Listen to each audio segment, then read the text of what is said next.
in the races that will determine policy for America for years to come. That's why we're talking about it now. In the past, absentee ballots have represented 5% of the vote in Georgia.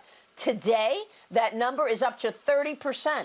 As Stacey Abrams says, she has already amassed 1 million mail-in ballots. A new Trafalgar poll shows a razor-tight race, with Senator Kelly Loeffler leading opponent Raphael Warnock by 3 points, and Senator David Perdue in a virtual tie with his Democratic challenger, Jon Ossoff. Senator Perdue joins me now. Senator, it's good to see you. Thanks very much for being here. Good morning, Maria. You are in the middle of a 125-stop bus tour. Tell me what's at stake in Georgia and how things feel to you this morning. Well, Maria, we're the last line of defense against this radical leftist agenda that the Democrats are trying to perpetrate on America. If we win Georgia, it's very simple. We save America. So Kelly and I are splitting up around the state. As you said, we're going from places like Hayhira to Hiawassee, talking to the voters of Georgia to make sure they know what's at stake and to make sure we get this vote out. So regardless of what happened in November, we want to make sure that people get out and vote on our side in January. There is so much money in this race. Mitch McConnell saying that it could be a $500 million race, and some of the money is coming from out of state. Senator, how's that impacting your chances? Well, who would believe that you could spend $500 million in 2 Senate seats in one state? But it might happen.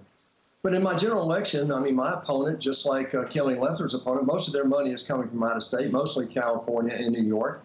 You know, and we just resent that to some degree down here because we don't want people from outside the state coming down here and trying to dictate what we're going to do. But this race now has become a national race. And so this is everybody in the country, Democrats and Republicans, trying to weigh in here to get the majority in the Senate.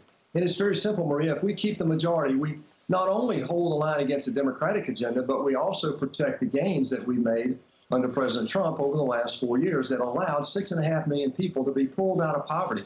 We don't want to go back to the economic dark side of the Obama and Biden administration that produced the lowest economic output in U.S. history. Well, I want to ask you about what you're doing to secure this vote, because once the ballots are separated from the envelopes, it's over. Let's take a short break and then get into that. Also, when we come back, I've got to ask you why you opted out of last Sunday's debate. What's at stake on January 5th regarding China and the national security threat Beijing poses? It's all coming up right after this with Senator David Perdue. And I am back with Georgia Senator David Perdue. Senator, people are not trusting the election. They want to know that Georgia is safe going into this January 5th runoff. What are you doing to protect this vote? Maria, I've got more at stake here than anybody, and we're doing everything we can with the Secretary of State's office, the Attorney General's office, and in the courts to make sure that what we now know happened potentially in November won't happen in January. So we want people to have the confidence to get out and vote. But whether they do or not, they still have to vote, Maria. We beat them by 2 points in November, even with all this potential intransigence. So if we get our vote out, we'll be able to hold the line here in Georgia. But there's no recourse after the ballots are separated from the envelopes. Are you doing anything to ensure that you're going to match those signatures? We're in the court right now. We are working with the Attorney General and the State Election Board to try to make sure that what didn't happen in November will happen now, to make sure we get this appropriately dealt with before they separate ballots from envelopes. And I know you're dealing with the court to change the rules so that they won't be separated out.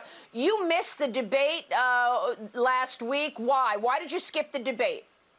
In the general election, we had 2 debates, and my opponent basically lied to the people of Georgia repeatedly. So we decided this time to let him have the microphone and prove to the people of Georgia just what an empty suit he was, and he did just that. He told them he wanted blanket amnesty, he wanted a total lockdown, and when asked how he would help the people of Georgia in the rest of this pandemic, he said, I didn't want to get bogged down in details.